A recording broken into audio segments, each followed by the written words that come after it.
Go Jackets. Good afternoon, all. Welcome to Rec Talk.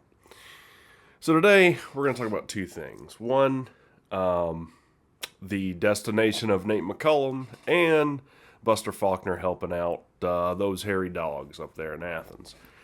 So if you haven't heard, it is official. Nate McCollum will be going to North Carolina. I believe last week or 2 weeks ago, he had taken an official visit to North Carolina, and he has now announced that is where he's going, which is an interesting choice for him because for whatever reason, Georgia Tech has absolutely owned North Carolina. So, and I haven't looked at the schedules, but I believe there's only two teams that Tech in the last 3 years has beat twice.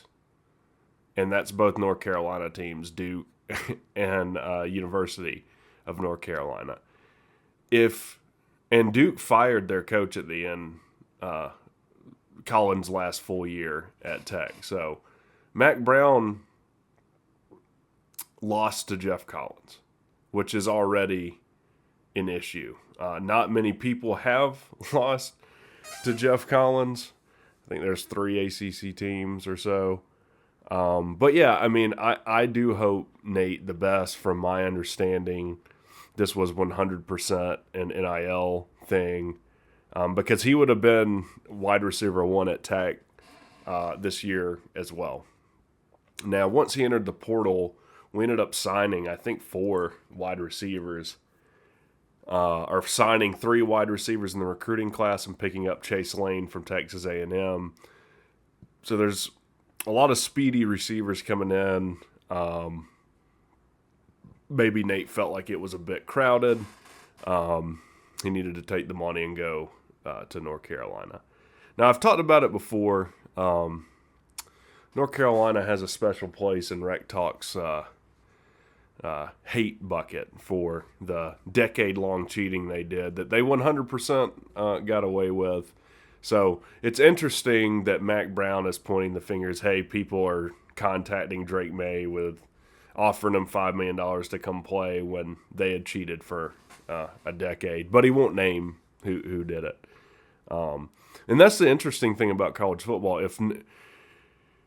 No matter who you root for, if you're a Georgia Tech fan, whatever, we can all agree that the NCAA is an inept dumpster fire as far as regulating the rules or anything even remotely like that. Also, side note, if you didn't see, the ex-governor of Massachusetts is going to be the new head of the NCAA. So they've instated a guy that has 0 experience in college athletics or college academics on any level. So that seems like a really smart, well thought out hire. But yeah, I mean, look, I don't have any ill will toward Nate. I will say this: the grass is not always greener on the other side. North Carolina is a team that has, since Mac Brown has gotten there, he stepped up the recruiting in a big way. I think his first year they had like a top 5 class, and they have consistently underperformed the talent that they have on their roster. Like every year they're expected to win the ACC.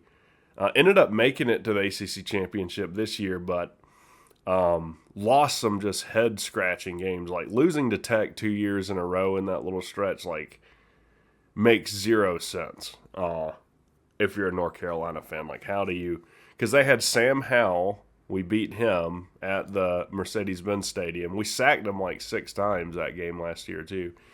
And then you have someone who's even better than him, in my opinion, and Drake May, and lose to Tech. So we'll see how that goes for Nate. I'd have to look at how many years of eligibility he has left. The other bit of news is I believe there's been reporters on the Georgia Athens beat that have said that Buster Faulkner will be helping the University of Georgia throughout their playoff run. So their first game is Saturday, this Saturday against Ohio State.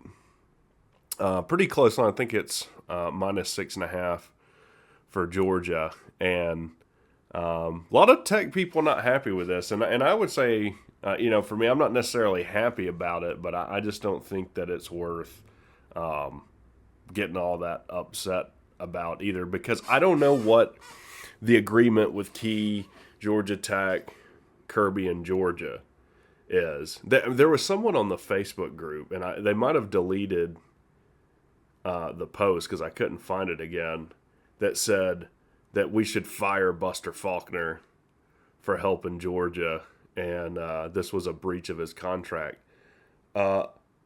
Lady, you haven't seen Buster Faulkner's contract. The only person that's even been officially announced is Brent Key.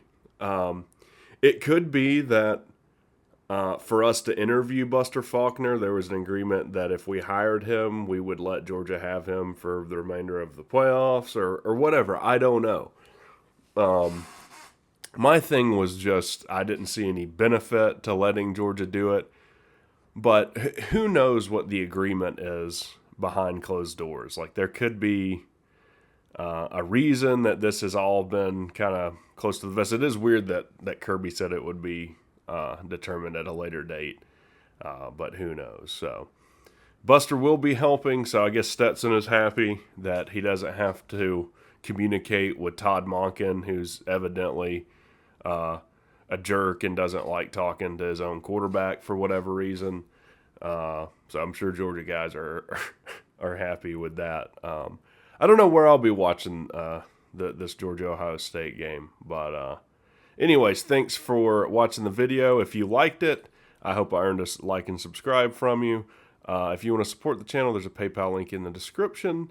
And if you want to get the behind-the-scenes stuff and just general tech talk, join the Discord. Y'all have a great day.